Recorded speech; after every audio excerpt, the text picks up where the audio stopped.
Hello everyone, I'm Justin with the Town of Stockton Fire Department, and my how-to video today is going to be on hose testing. I know it's everybody's most favorite part of the fire service, the annual hose testing. Here at Stockton, we test our hoses annually according to NFPA 1962, and we're going to start with our hose tester here. We had purchased this, I don't remember exactly how long ago we purchased it, but I'm going to walk you through the testing of a 2.5 inch hose line. Our hose tester here that you can see is pre-plumbed for 1.5 inch hose, so we're going to need some couplers to get up from the 1.5 inch to the 2.5. So before you start connecting any couplers, you want to, just like your hose, you want to go through and check all of your gaskets to make sure that they're not weather checked, cracking, or anything like that. Because this is the time to catch it and replace it while you have time. Because you don't want a failure using these appliances on a fire ground, because then that causes problems. That's why we test our hose every year, to make sure that we don't have any issues. So I'm going to get this connected up with the couple different connectors. So I used a 1.5 inch female, and then I have a 1.5 inch to 2.5 male to female, and I checked the gasket on this one, and then I have a 2.5 male to male connector.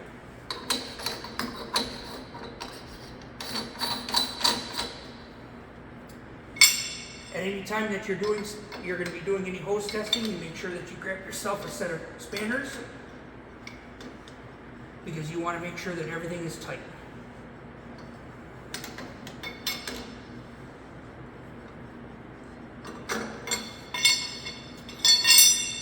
So at this point, we are ready to connect our hose. So I've got a 2.5 inch hose line here. I'm going to check this gasket in here to make sure that the gasket is good. I'm going to connect that up.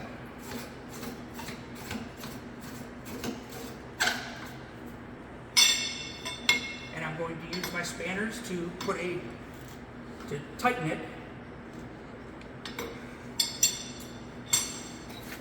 And then at the other end of the hose line, we have our 2.5 inch nozzle. Do the exact same. You're going to check the gasket to make sure that everything is good.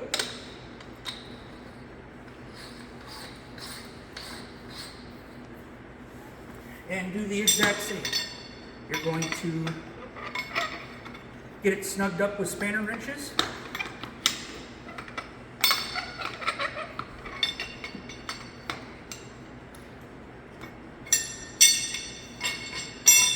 Alright, I am only doing a 50-foot section to show you this how-to, but normally here at Stockton we run between 200 and 250 feet of hose every time that we test our hose line.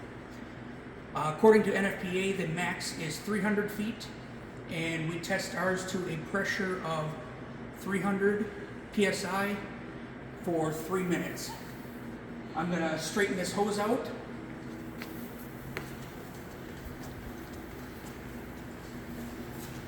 Now this is definitely a multi-person job.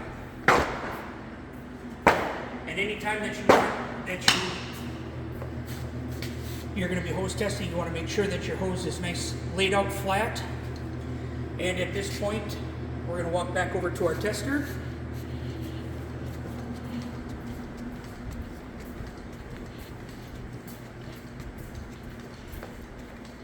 Now you have multiple ways that you can get your pressure into your hose to start with.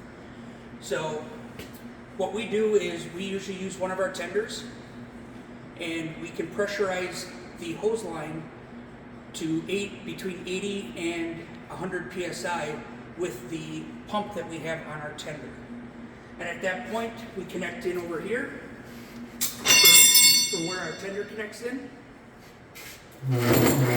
We have our pressure gauge here, that when we get to our designated pressure that we need, we will have somebody at the end of the hose line that will go through and bleed the hose line out, because you cannot have any air in there. You will not get a good test on it. So for demonstration purposes, our tender is hooked up. We have bled the hose line at that end, and we have pressurized this line to between 80 and 100 psi. At this point, then we would shut our pump off, and we would start the engine on our hose tester here. All the other valves would be shut off at that point, and then we start pressurizing the line. And we take, again, like I said, we take that up to 300 psi, and once we hit 300 psi, we shut the pump off, the gas-powered pump that's on our tester, and we start a timer for 3 minutes. At that point, usually when we're getting ready for the pressure to be built, we will have somebody walking up and down the hose line, making sure that it's flat, and then also taking a marker and right against the edge of the coupling here, you will take a Sharpie and draw a line completely around it.